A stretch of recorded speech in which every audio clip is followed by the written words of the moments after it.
Let's talk about solving falling object problems using differential equations. For objects like dust or aerosols or snowflakes, that is tiny objects, the force of air resistance is directly proportional to the velocity v of t. But generally, the force of air resistance is directly proportional to the velocity squared, v of t squared. Many textbooks will claim that the force of air resistance for large objects is directly proportional to the velocity v of t, but this is grossly inaccurate. That's according to an interesting article by Lyle Long and Howard Weiss, The Velocity Dependence of Aerodynamic Drag, a primer for mathematicians. So I'm going to focus on snow because it would be unrealistic to assume that the force of air resistance is directly proportional to the velocity if we're dealing with huge objects like a baseball or a buffalo or whatever.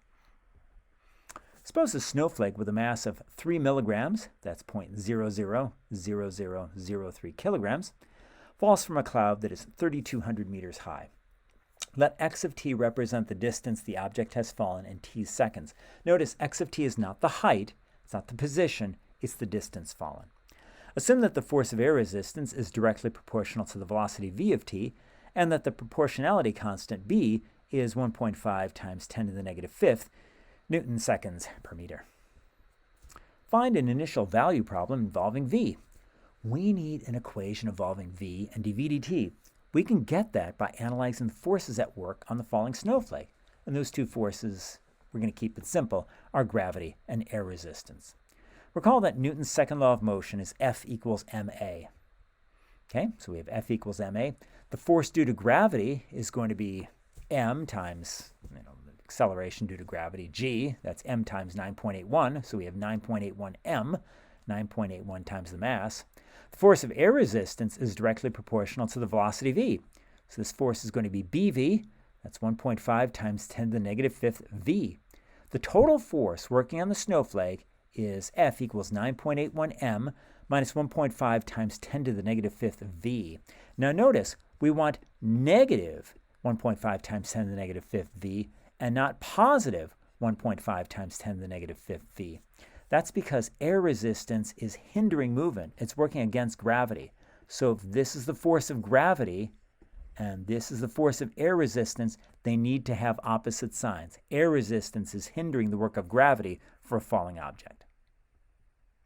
Okay, so this is F. We're going to replace F with ma. That's why we're working with forces. We can replace it with ma. And now let's divide both sides by m. We get a equals 9.81 minus 1.5 times 10 to the negative fifth v over m. Let's represent a as dv dt. Again, we have 9.81 minus 1.5 times 10 to the negative fifth v over 3 times 10 to the negative sixth.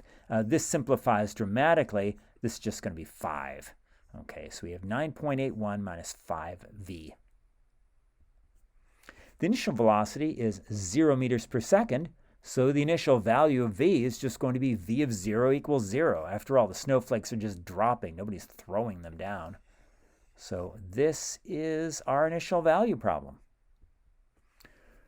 Find an equation for the velocity v of t of the object by solving the initial value problem.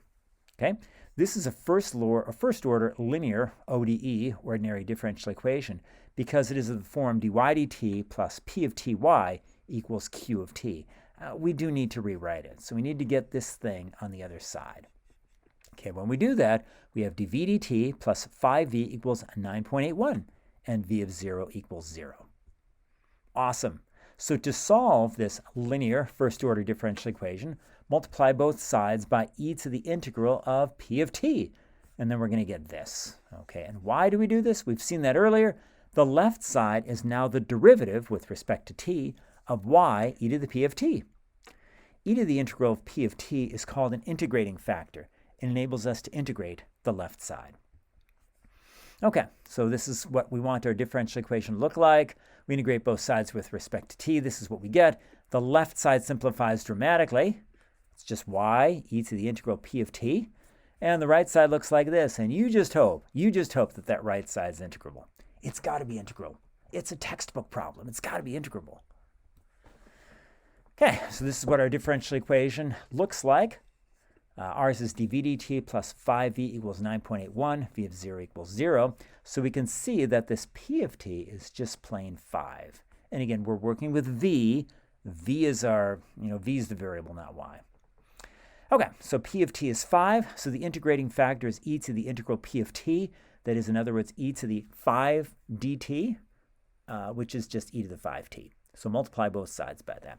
So we take this equation, we multiply both sides by e to the 5t, and this is what we end up with. Now we integrate. So we end up with this hairy mess over here, but again, remember that this left side is just going to be y, e to the integral p of t dt. In this case, that's v e to the 5t. And the right side's pretty easy. The integral of 9.81 e to the 5t dt is 9.81 e to the 5t over 5. We don't need the plus. We're going to throw in the plus c over here after we simplify this. So this is 1.962 e to the 5t plus c. Let's divide both sides by e to the 5t. We end up with this.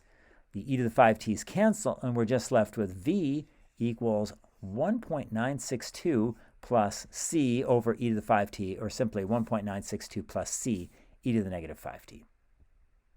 Okay, now to find c, we plug in t equals 0 because we know what v of 0 is.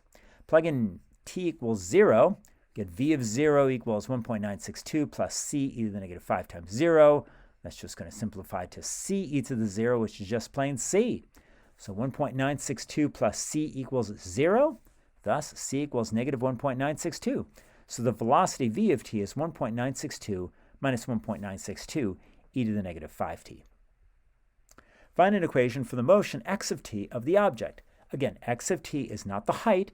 It's not really the position. It's really the distance fallen. So here's our formula for v of t. Let's just integrate both sides because the position x of t is the integral of v of t. So we integrate v of t. This again was our v of t. We saw that earlier. And we end up with x of t equals 1.962t minus 1.962 e to the negative 5t over 5, or negative 5. In other words, that's 1.962t plus 0.3924 e to the negative 5t plus some constant. Don't want to reuse c, so we'll call this one c1. Okay, so this is our formula for x of t.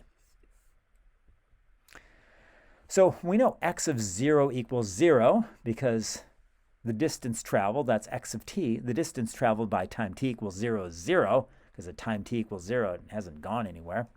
So x of 0, plug in t equals 0, and this equation is now going to look like this. Okay, that simplifies to 0 plus 0.3924 times 1 plus c1. In other words, it's 0.3924 plus c1, and that equals 0 because x of 0 equals 0. So our c1 is negative 0.3924. That means when we plug this in, we end up with x of t equals 1.962t plus 0.3924 times e to the negative 5t minus 0.3924. Determine when the object will strike the ground. Bam! It's a snowflake. It's not going to make a sound like that. So this is our formula for x of t. We want to know when it's traveled 3,200 meters because, again, x of t is the distance traveled. The cloud is 3,200 meters above the ground, so we want to know when x of t is 3,200. So we just solve this. You can just solve this on your graphing calculator, solve this equation, and you end up with t is about 1,631 seconds, which is roughly 27 minutes. We've simplified this model. It's probably going to take longer, maybe more like an hour, because there are certain things we've ignored. We've ignored the updraft, and we could take into account horizontal movements of the snowflake, but yeah, we ignored that. By the way, the snowiest place on Earth is Paradise Ranger Station in Mount Rainier National Park in Washington State, which averages about 600 inches of snow per year. That's 50 feet of snow per year.